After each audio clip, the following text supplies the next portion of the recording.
Yung totoong Sabat na binabanggit mo talaga sa Biblia, yun po yung ikapitong araw. At yun po ay Sabado. May mababasa po ba sa Biblia na yung pagsamba na ngayon dahil sa araw ng linggo, si Kristo ay muling nabuhay? May mababasa po ba natin na yun na yung araw ng pagsamba? Kung gusto nyo talaga hanapin yung totoong simbahan na hanggang ngayon itinataguyod ang tamang pananampalataya ng Sabat, hanapin nyo po yung Seventh-day Adventist. Yun po yung sabi ng kurang paruno namin. Kung may mga sitwasyon man na hindi natin maunawaan, sundin lang po natin siya. Alam po natin, God will lead us to His greater glory.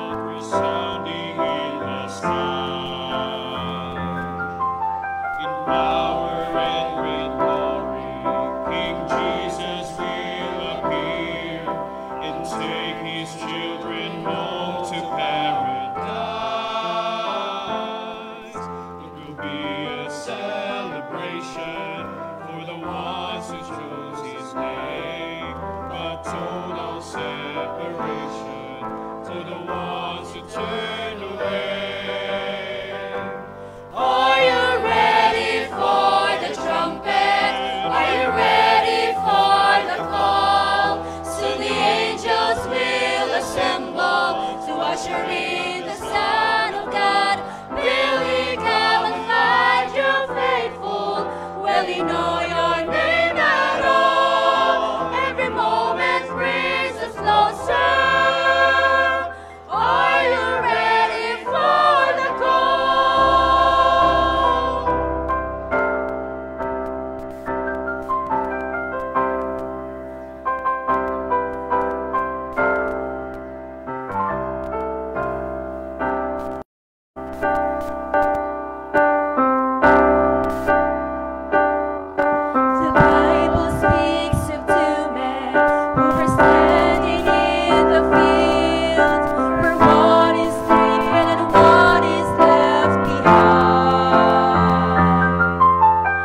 Happy Sabat mga kauturan. Ang aton pinasahi nga bisita, luyag ko ipakilala sa inyo sa masunod nga mga iyahinimuan. Ang tama lang kasimple ang aton igahambal sa inyo sa siningaga. He is a former lay minister of Roman Catholic Church. He was called by God to Adventist faith in the year 2000. To be exact, February 12, 2000. He is a member of the Executive Committee of the CPUC or Central Philippine Union Conference for 15 years. He is also a credential literature evangelist for 6 years up to the present. Sa umuning nga nami ning iya nga istorya. Currently, he is our president of the Central Philippine Union Conference Adventist Professionals. A graduate of Bachelor of Social Sciences, major in Psychology in the University of the Philippines. A graduate of Bachelor of Arts, major in Theology in the South Philippine Adventist College. Earned his master's in divinity at AYAS or Adventist International for Advanced Studies in Silang, Cavite. A graduate of Juris Doctor program at DVOREF College. By profession, he is a practicing lawyer. A law professor at the St. Paul's College of Law. Engaged in both pharmaceutical and in construction business. He is on his second term as the local chief executive of the municipality of San Miguel, Leyte. Currently, he is holding his position as the local chief executive or the municipal mayor of San Miguel, Leyte. Ladies and gentlemen, these are the workings of the Holy Spirit in his life. Let us all welcome Attorney Mayor Norman Sabdao. Sound check. Happy Sabbath po mga kapatid. Happy Sabbath. Ang dami po ninyo, nakakatuwa po na we are gathered here to give praises and worship to our living Creator. Alam niyo po yung the gathering that we have right now, you know, this is as well a festival of music. Ang ganda po ng mga naririnig natin na mga awit mula po sa Builders of Faith, maging dito din po sa Northern Iloilo Federation of His-Day Churches. You know, that is one of the gift, no, by our living God to this church. Ayon po kay Sister White, po ni Sister White, music is a gift to the church. It is designed to uplift our thoughts from lofty to noble themes. Yun po yung pagkabanggit, no, ni Sister White. Kaya po, music is a part of our worship. It is already within our veins that when we come together to worship our God, alam po, napakaganda talaga aawitin, no, na pagpupuri sa pangalan ng ating Panginoon. By the way, mga kapatid, yung narinig niyo po na pagpapakilala ni kapatid Genesis, si SB Genesis, mga kapatid, that was or those are the workings of the Holy Spirit in our lives. Sa Kanya po yun, sa Panginoon po yun. Sa sarili lang po natin, ay hindi ko po talaga ma-imagine kung paano po yung isang Norman Sabdao magiging isang abogado, magiging isang alkalde. Napakahirap po. It does not even enter into my mind. But you know, God is indeed God of grace and a God of mercy. Kaya po, yung kinakailangan lang natin ay, you know, kumapit po sa kanyang mga bisig. So, hindi po tayo talaga papabayaan ating dakilang may kapal. Amen po ba? Alam niyo po, nais ko lang ibahagi yung testimonya ng buhay ko kung paano po nangyari yung mga ganito na mga sitwasyon sa buhay.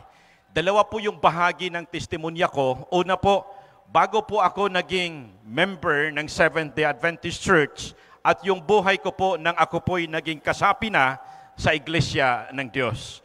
My life before I became a Seventh-day Adventist, napakahirap po talaga. Alam niyo po, isinilang ako sa yung papa ko po ay mamimingwit lamang po.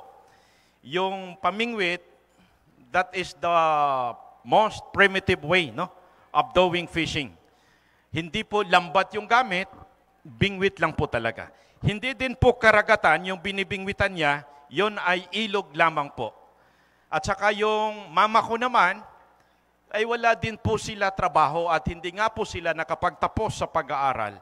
Hindi ko po alam kung ano yung tawag sa inyo, yung halimbawa may namamatay, di po ba sa Katoliko na practice, meron po nagdadasal? Ano ba yung tawag sa inyo dito? Sa amin, pandita. Sa inyo, mananabat ba? Ano ba yung tawag sa inyo? Yung nag-pray-pray po sa tuwing may patay o kaya anniversary ng patay. Ano yung tawag? Pasugod? Pasugod sa inyo. Yun din po yung hanap buhay ng mama ko. 4 po kami na magkakapatid, hindi po kaya itaguyod yung pangangailangan ng isang pamilya kung pasugod lamang po at pamingwit yung hanap buhay. Wala din po talaga. Kasi sobrang hirap. Yung typical na Pilipino, makita din po ninyo sa mukha ko yung isang typical na Pilipino. Kasi pag hindi na po siya typical, pag hybrid na siya, may lahing banyaga na po, ay mga tisoy po yun. Pero pag lahing Pilipino, ito po yung nakikita niyong mukha, lahing Pilipino po yan. Typical na Pilipino. So ganun yung pamilya na pinagmulan ko. Ngayon po, despite na, we just live in a very, yung bahay po namin, kung ma-imagine nyo po, nipahat lang po yon at saka kawayan po yung gawa ng kawayan. Ganon po. Now, pag umuulan, kailangan po namin lagyan po yan ng, alam nyo yung sa sigarilyo, meron po yan sa loob, ano ba yung tawag nun?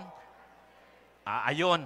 Yun din po yung nilalagay namin para yung tubig, dumiretso lang yung daloy. Hirap po talaga. Pero, proud na proud po ako sa mama ko kasi talagang pinalaki niya po kami na may pagrespeto sa Panginoon. Tulad ng nabanggit ni kapatid na Ronald, yung nauna pong nagtestimonya, pagdating po ng 6:00 ng gabi, 6 p.m., hindi po pwede na nasa labas pa kami ng bahay. Dapat po lahat kaming 4 na magkakapatid na sa loob na ng bahay kasi ginagawa namin yung tinatawag na Angelos. Tinuruan po talaga kami ng mama namin kasi nga po, yung alam niyang hanap buhay, ang pangangadji, gano'n, no?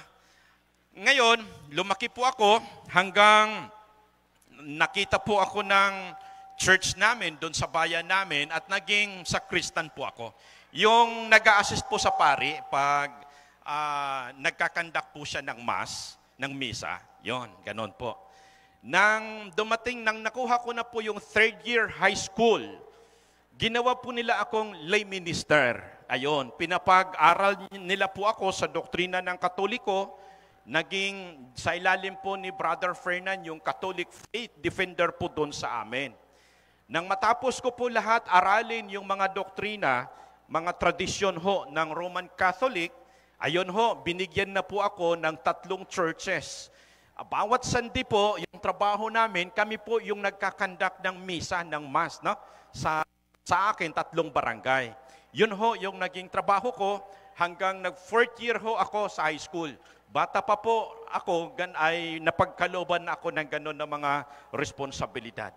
Nakakatuwa naman po kasi pag wala po yung kura-pruko namin, yung pari namin sa bayan, halimbawa po may seminar sila at may piyesta sa barangay, ako po yung palaging nire-request kasi sabi nila parang kura-paroko din po ako.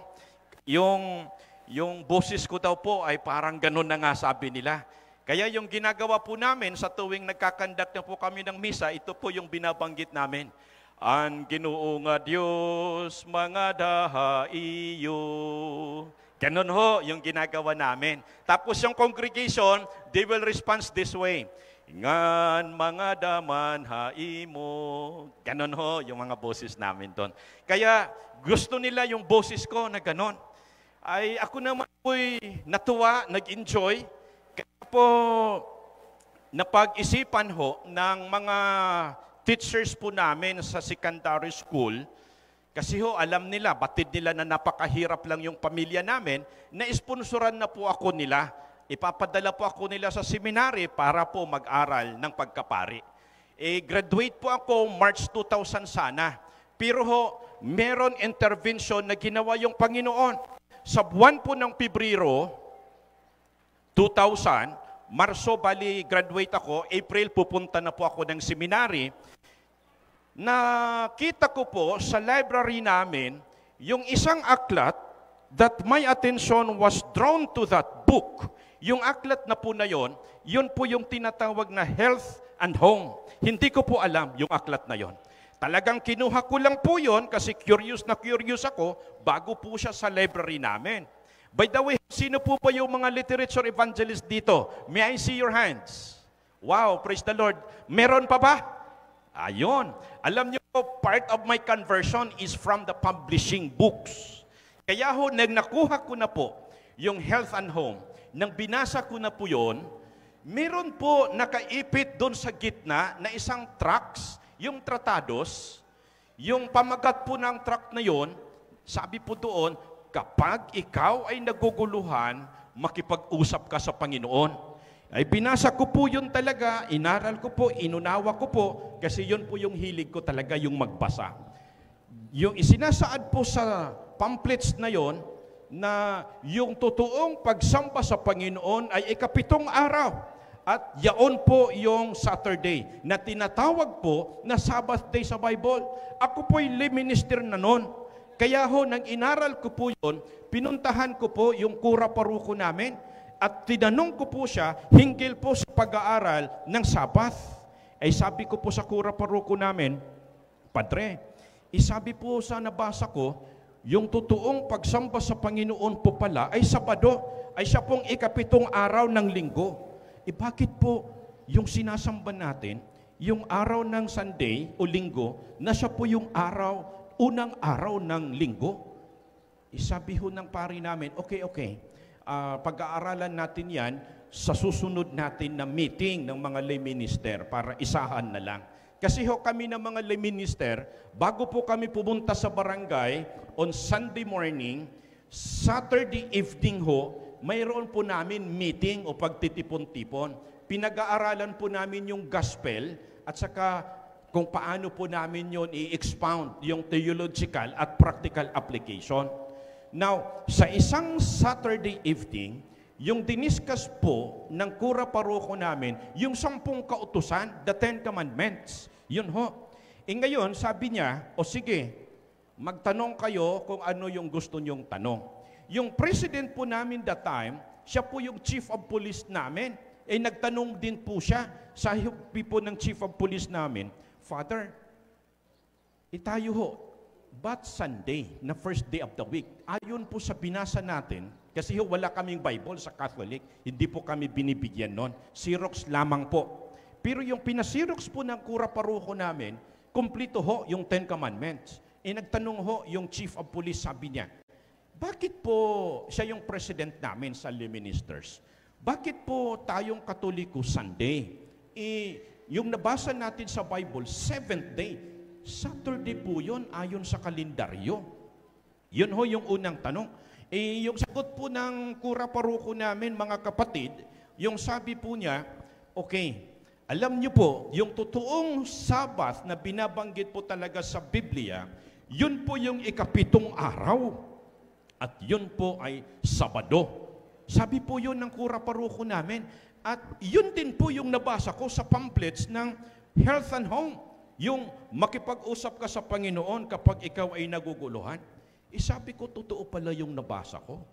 Ngayon, sabi ng follow-up question, kung ganon, Padre, bakit po hindi na lang Sabado? yung misa natin kasi yun na nga po talaga yung Sabbath day ayon sa'yo.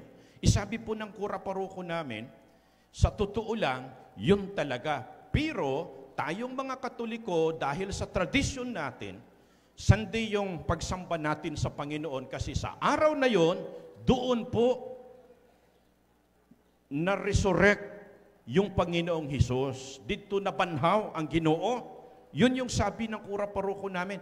Yung principal din namin, kasali din po kasi namin as lay minister, ay nagtanong po siya at sabi po niya, Padre, kung ganon, may mababasa po ba sa Biblia na yung pagsamba na ngayon dahil sa araw ng linggo, si Kristo ay muling nabuhay, may mababasa po ba natin na yun na yung araw ng pagsamba?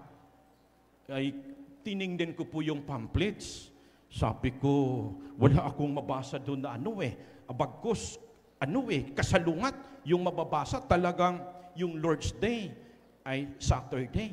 Isabi po ng kura paroko namin, o sige, ganito na para matapos na yung discussion natin.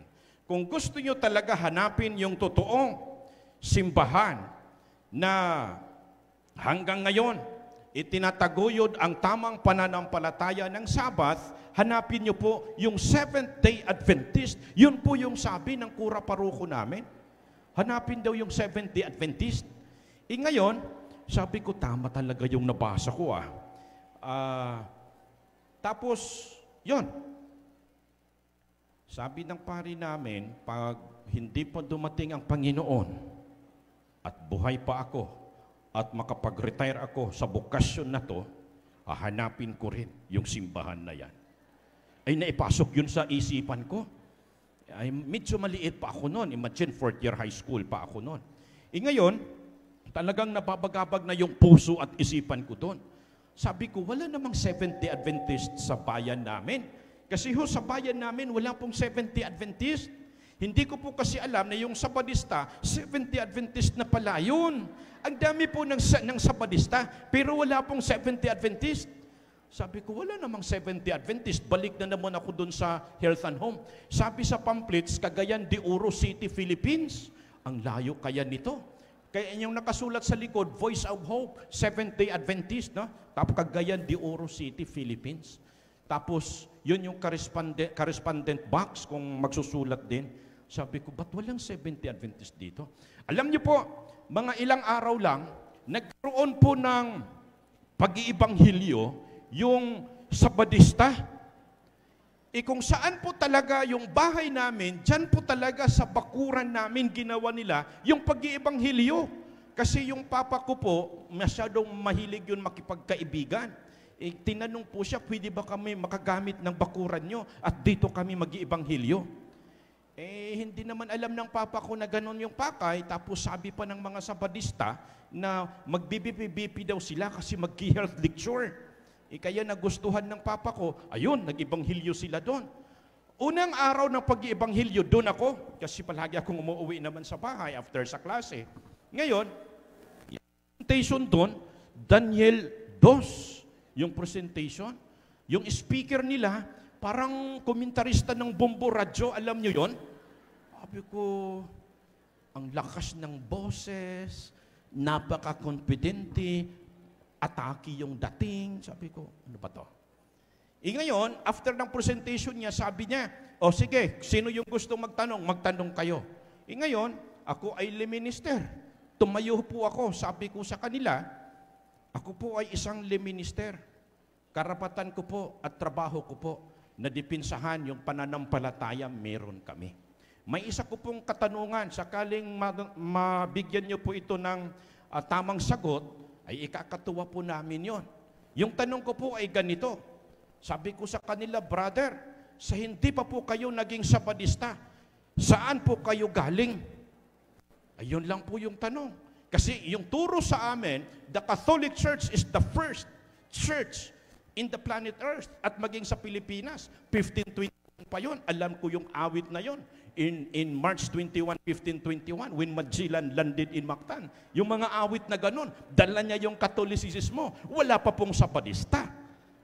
Yun, sabi ng speaker nila, ako po ay galing sa Katoliko.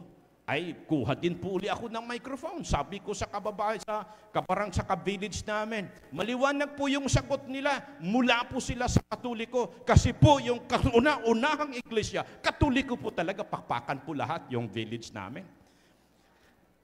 Talo po sila sa gabi na yon. Yun yung feeling namin. The second night, yung pastor na yung nagwali, hindi na yung brother, pastor na raw. Wali yung pastor nila. Sabi ng pastor, kamo nga mga Katoliko, ang inyo mga santos, si Julian Santos o Jimmy Santos. Ang inyo cross, si Sunshine Cruz. Ano mang iwali? Nagalit po kami noon, pinagbabato namin. Pinagbabato. Ay takbuhan din po sila. Nasira yung pag-iibanghilyo nila. Pangatlong araw, balik doon yung pastor nila. Yung Biblia, may kutsilyo. Sabi na, kasi baka daw atakihin kami ng mga, yung minister at saka mga kasamahan niya. Pangdipinsa lang. Tapos, wala, hindi na sila gaanong nakapagporma doon. Pero talagang persistent yung mga Sabadista.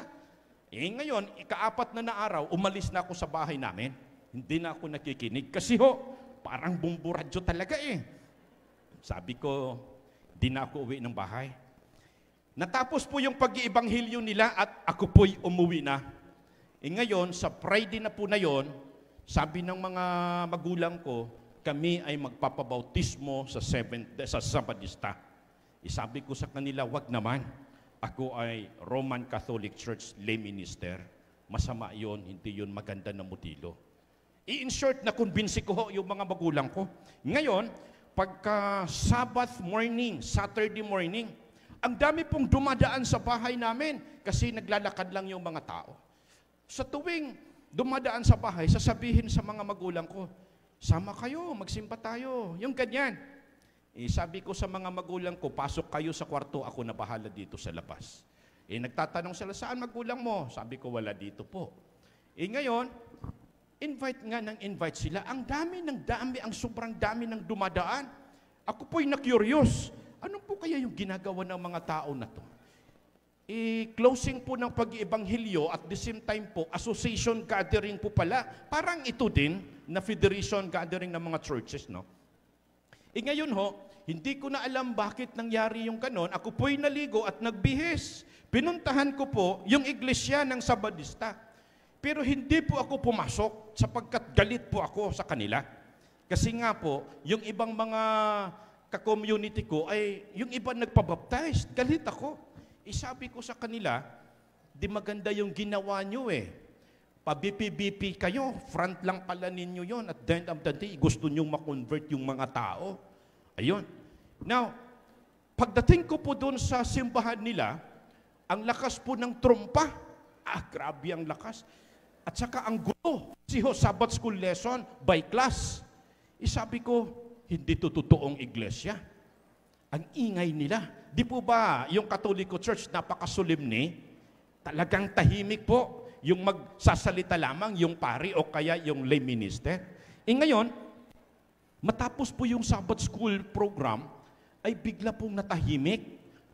Hanggang tumayo na po yung speaker ng Divine Worship, yung presidente po ng East Visayan Conference, si Pastor Benjamin Mahinay. Kakilala po yun ni Sir Rini Sausa, ni Dr. Rini, kasi nabanggit niya po yun kahapon habang po kami ano yung tawag dito? Gusto niya kasi makita namin, no, yung balasan at dinala kami sa office ni Mayor Philo Ganson. Yun. Nang tumayo na po yung presidente, yung kitiks niya po, Isaiah chapter 41 verse 10. Sabi po doon, do not be afraid, do not be dismayed, I am your God. In-expound niya po yun. Ang ganda ng pagka-present na po ni Pastor Mahina, yung president po sa East Visayan Conference. Ngayon, hindi ko po namalayan, palapit na po ako ng palapit sa iglesia ng Sabadista hanggang nasa loob na po ako ng compound nila, ay hindi ko po talaga yon namalayan. Habang nandun yung mga kapatid nagwo-worship, doon po ako sa likod ng kahoy, nakakubli konti, nakikinig po talaga ako. Ngayon, nagkaroon po ng appeal yung Divine Worship Speaker. Yung sabi po doon, kung sino yung gusto magpabaptize, punta po kayo sa harapan. Ay, ang dami ho nang nagpuntahan. dami na nagpuntahan. Apil po siya ng apil. Kapag ikaw ay naguguluhan kung ikaw ba'y magpapabautismo o hindi, pakinggan mo yung banal na Espiritu Santo na siyang nag-iimbita sa iyo. Lumapit ka sa harapan. Akalain niyo po mga kapatid, ako po'y pumasok na sa simbahan ng Sabadista. At nang sinabi niya po, ito po yung katapusan ko ng appeal. Kung sino po sa inyo dyan, yung sa tingin mo'y tinatawag ka ng Panginoon, tumayo po kayo at pumunta sa harapan.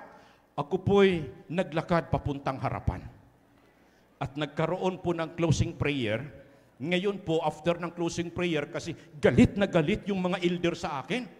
Sabi nila, ba't pumunta yan? Guguluhin tayo dyan dito. Kasi siya yung nagpasimuno sa pangbabato sa atin. Siya yung nagbasto sa atin doon. Yun yung sabi. Ngayon, sabi ng speaker, bumaba siya. O ano yung problema? Kasi ito, minister ito ng Katoliko. Siya yung nang basto, siya yung nang bato. Baka manggulo dito.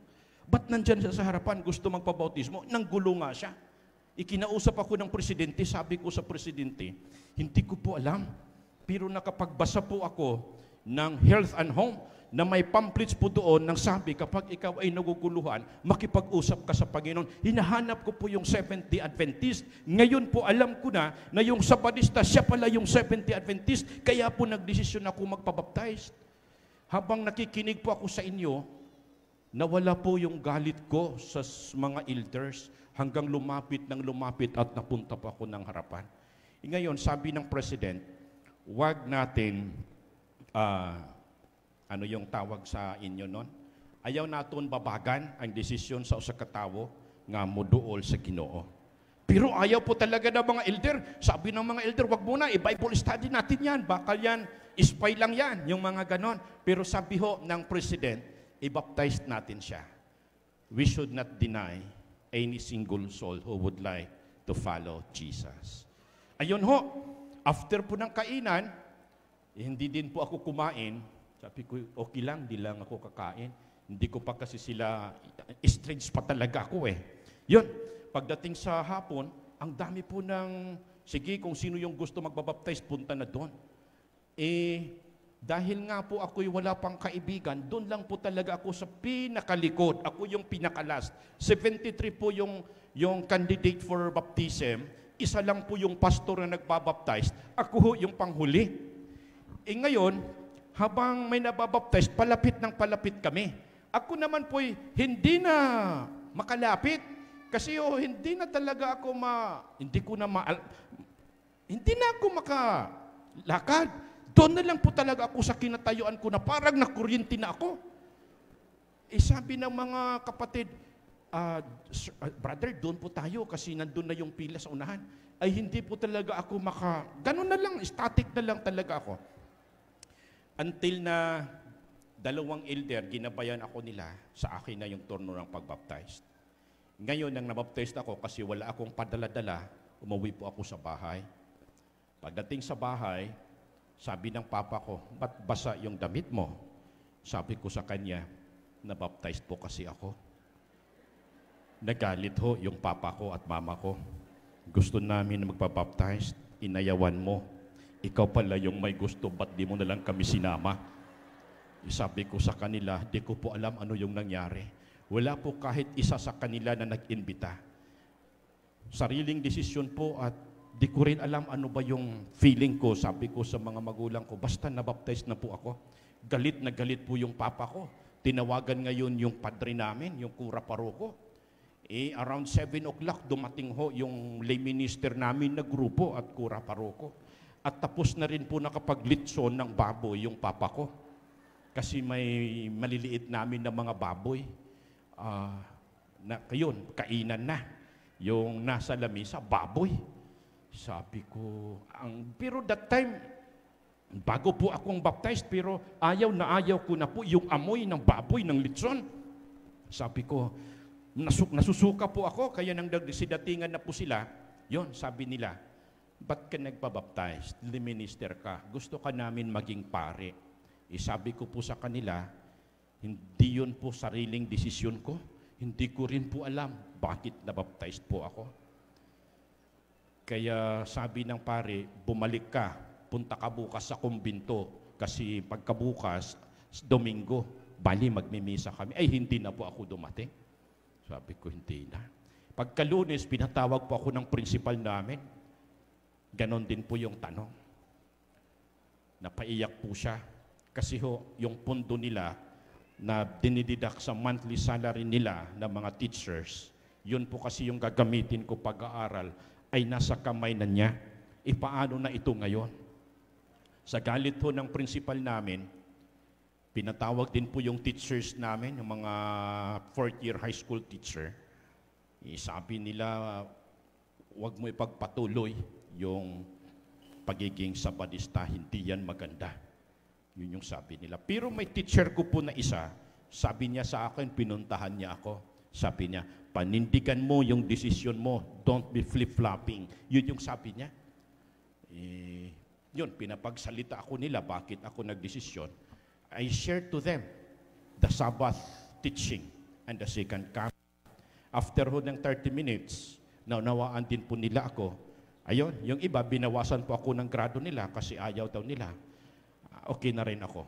Yun ho, yung istorya, bakit po ako naging Seventh-day Adventist. It was out of nowhere. Wala po sa plano. Alam na alam ko po, Panginoong Diyos po yung gumalaw sa mga oras na yon.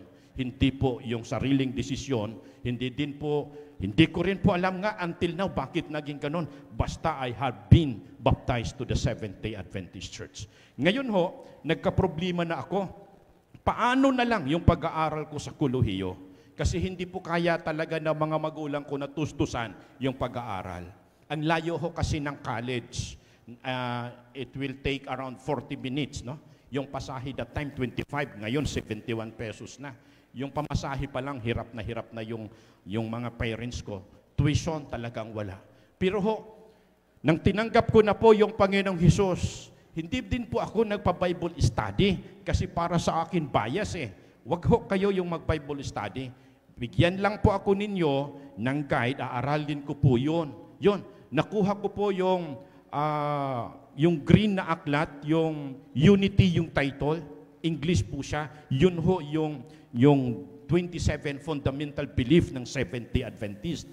Year 2000, 27 pa po yan. Year 2015 na po naging 28 yung fundamental belief natin. No? Now, inaral ko po yun talaga. Alam niyo po, pag-graduate na sana kami, may isa pong tawag na narinig ko. Norman, tinatawag ka ng principal natin. Ay pinuntahan ko po yung principal.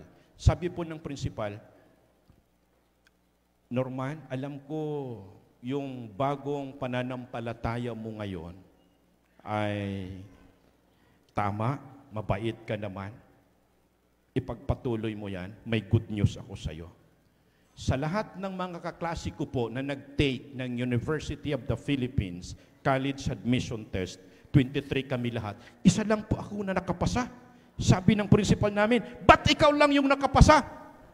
Sabi ko, hindi ko rin po alam, ang hirap ng exam eh. Pero you know what? I attribute that to the act of God. Kasi kung sa akin lang po, sobrang hirap po talaga ng exam. Imagine, hindi ho ako valedictorian, salutatorian lang po ako. Pero yung valedictorian namin, hindi nakapasa. Ako nakapasa. Sabi ko, praise the Lord, salamat po naman. At yun, doon na po unti-unting binago ng Panginoon ang pananaw ko sa buhay. Pinuntahan ko po yung University of the Philippines sa Tacloban City. Pagdating ko po doon, pakilala po ako. Ako po si Norman Sabdao. May natanggap ko pong sulat, ibinigay ng principal namin na nakapasa daw po ako sa pagsusulit. Psychology daw po yung kurso ko na kukunin dito. Yung natanungan ko po na college registrar namin, sobrang sungit. Sabi niya, huwag ka na magpatuloy, hindi ka makakatapos dito sa UP. Yung pagmumukha mo na yan, tsamba lang yung pagkapasa mo. Kasi ho, yung pagmumukha ko po noon, kulot po ito hanggang ngayon, kulot din po ito, kaya maiksi lang yung gupit ko. At saka yung mukha ko, sobrang itim ko po talaga. Yung tiyan ko po na to, ang laki po nito, parang butiti. Alam niyo yung butiti? At saka ang dami po ng punggod ko dito. Ano ba yung punggod sa inyo? Pimples. Yun. At saka sobrang itim ko po talaga. kulot ang buhok, itim yung kulay, makapal ang labi. Ano yung tawag doon? O yun. Kaya sabi niya, hindi ka makakapasa, huwag ka na magpatuloy dito, nagsasayang ka lang na panahon, sayang ng pera ng gobyerno. Ay, umuwi po ako. Sabi ko sa magulang ko, hindi na po ako magpapatuloy sa UP. Tutulong na lang po ako kung ano yung pwede ko magawa. Muli po tinawagan ako ng prinsipal, punta ka doon. Sabi nang nakasulat, may susulat na naman, punta na naman po ako doon. Mabuti na lang, yung una kong nakausap, hindi na po siya yung nakausap ko. Sabi niya, o sige, admitted ka na sa UP, wala kang babayaran at tatanggap ka pa ng 1,500 buwan-buwan. Ako po'y natuwa. Sabi ko, praise the Lord. Grabe, ang ganda talaga ng kalooban ng Panginoon sa akin.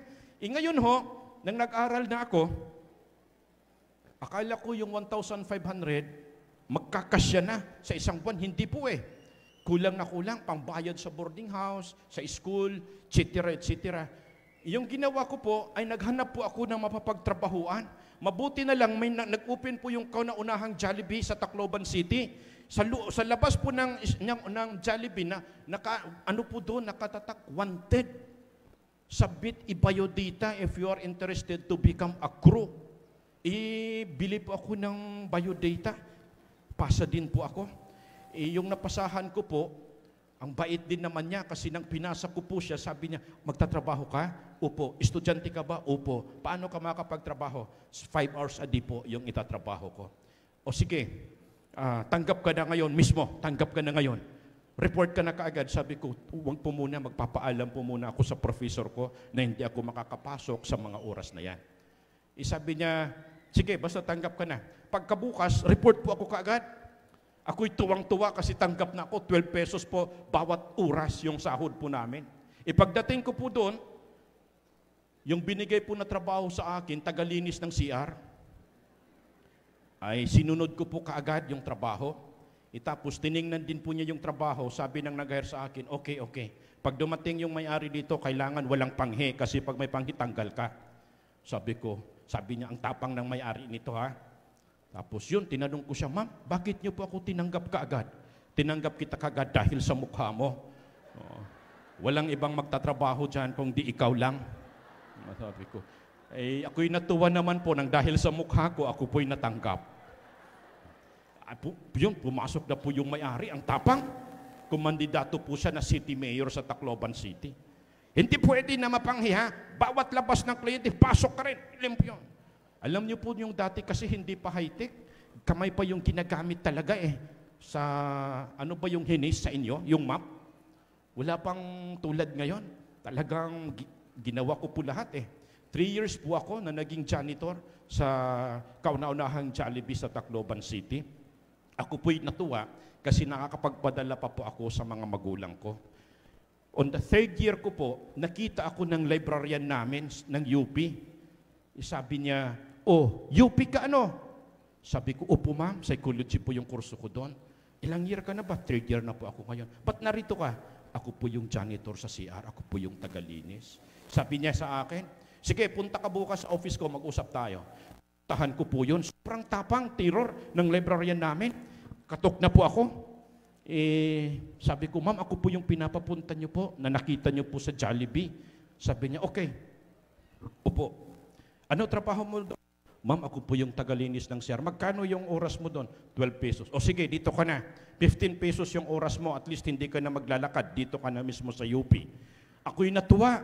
Ma'am, salamat sobra. Tulo pa yung luha ko noon. Tapos nang tinanong ko na yung librarian namin, ma'am, ano po yung trabaho ko? Sabi niya sa akin, ganon pa rin, paglilinis ng CR. Grabe naman talaga yung swerte ko. Sabi ko, ayos na ayos to. Kasi yun lang din po yung alam kong trabaho. Baka ibigay yung ibang trabaho, hindi ko kayang gampanan. Doon, hanggang nakapagtapos ako ng 4th year, tagalinis din po ako ng CR. Ganun yung story ng buhay ko. Talaga pong kakaiba pag tayo po'y kumapit lamang sa Panginoon. Nang nag-graduate na po ako, bahagi po ako sa top 10% ng mga graduating populace. Ikinuha po yung mga top 10% ng GlaxoSmithKline. Pinapag-take po kami ng exam. Pasa po ako. Last interview namin sa Cebu. Punta din po ako sa Cebu. Interview ko na po.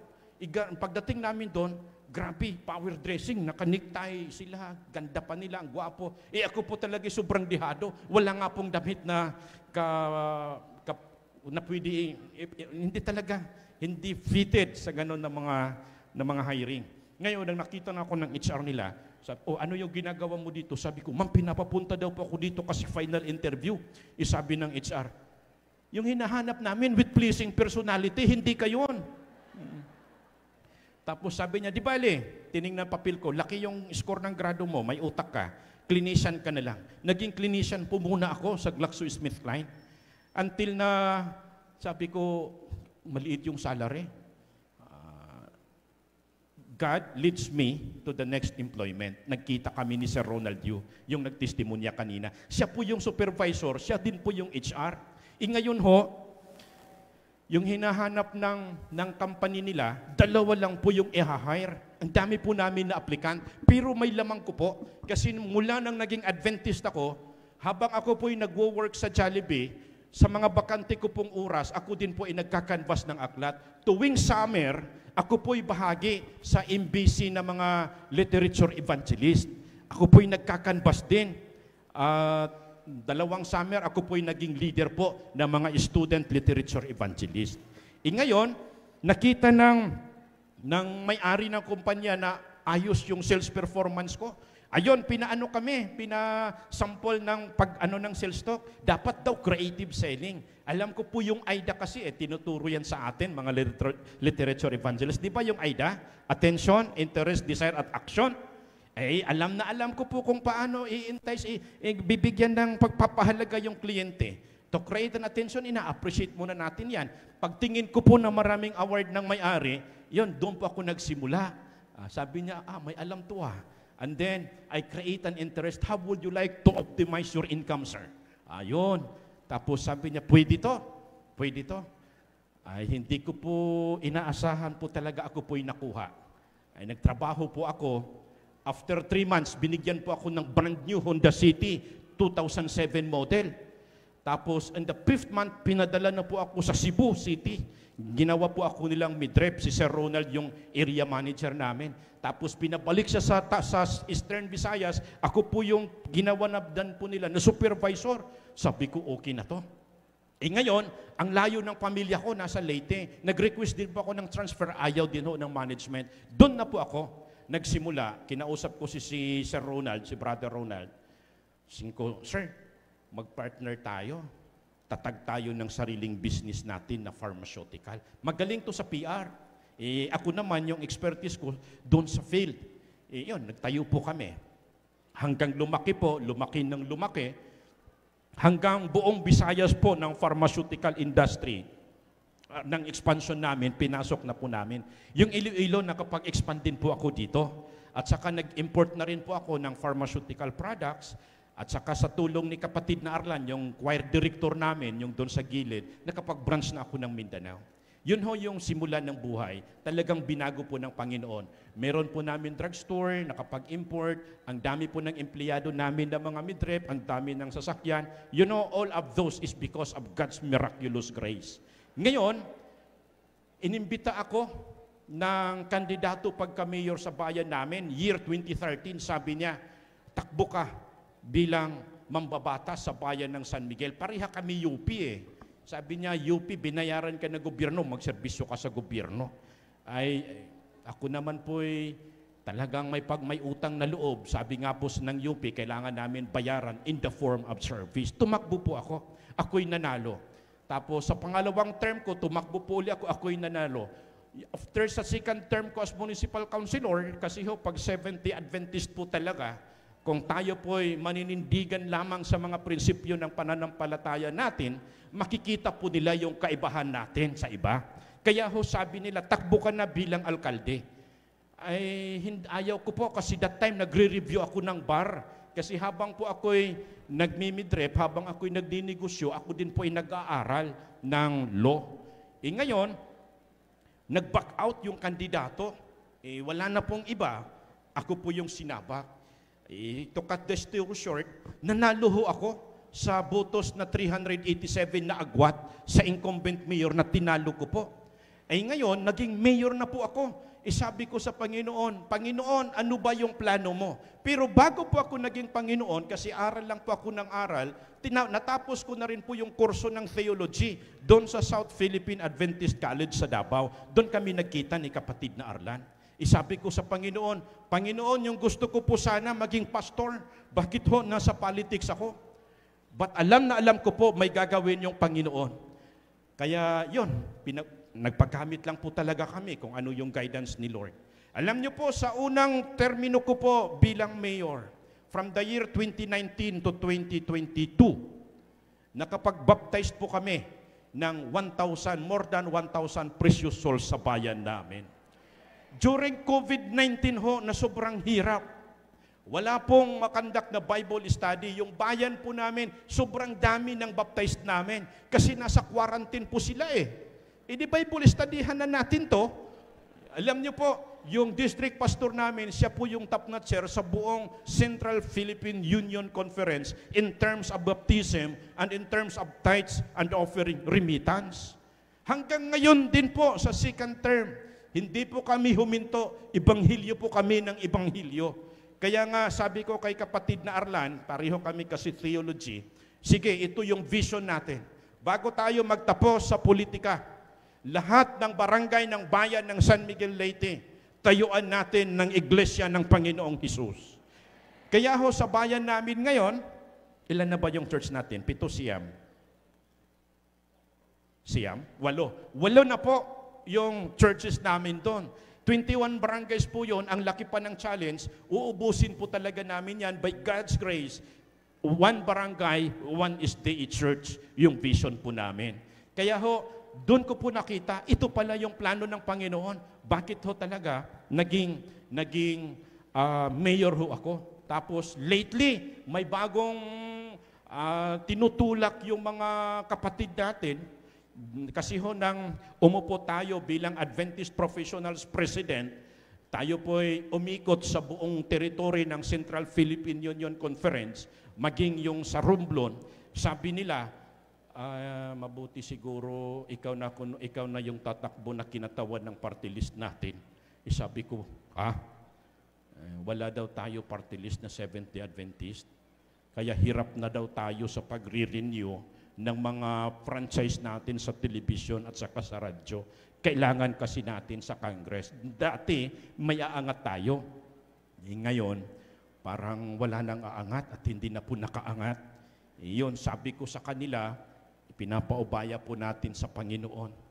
Sabi nila sa akin, kung sakali mayor, ikaw naman yung may alam sa batas, ano ba yung pangalan ng party list sana natin? Sabi ko, SDA din. Para hindi na malito yung kapatiran. Bakit SDA? Sabi ko sa kanila, samahan, letter S. Letter D, nang may mga dakila, letter A, adhikain. Samahan ng may dakilang adhikain. Di SDA din? Ano yung advokasya natin? SDA din. Ano yon? Sabi ko sa kanila, ganito yung advokasya natin. Letter S, sigarilyo ay labanan. Hindi, sigarilyo ay tigilan. Kasi yun naman yung campaign natin, di ba? Letter S, sigarilyo ay tigilan. Ano pa yung letter D, Brother Norman? Letter D, droga ay labanan. Ano pa yung letter E? Alak ay iwasan. SDA pa rin yun. Sabi nila, tama nga. Pero hindi po yon. Depende na yon sa Panginoon kung ano po yung mga leadings niya po. Pero nakahanda po tayo kung ano man po yung gusto niyang ipagawa. Kaya unti-unti kong nare-realize, bakit napadpad ako sa politics? Gusto ko maging pastor. Sabi nga ni kapatid na Arlan, sige lang, let us just follow the will of the Lord. Kung saan tayo dalhin, doon tayo. Pag sabihin ni God, okay, pasok na kayo sa organisasyon. Kahit po doon kami itapon sa isang isla para po maging Bible worker, gagawin po namin yon. Kaya nga sabi ng awit natin, anywhere with Jesus. We have just to be ready. So ganun ho, yung naging takbo ng buhay, kung hindi po dahil sa kadakilaan ng ating Panginoon, mga kapatid, wala pong Norman Sabdaw na Seventh-day Adventist Church member, wala pong Norman Sabdaw na alkalde sa bayan ng San Miguel Leyte, at wala din po Norman Sabdaw na isang abogado. Ganon po yung kapangyarihan ng Diyos natin, mga kapatid. Amen po ba? Dapat lang po ay wala tayong duda kung paano po siya nangunguna sa buhay natin. Dapat po talaga sundin lamang natin yung mga yapak niya at hindi po tayo ipapahamak niya. Kung may mga sitwasyon man na hindi natin maunawaan, sundin lang po natin siya. Alam po natin, God will lead us to His greater glory. Amen po ba mga kapatid? Good morning po at happy Sabbath.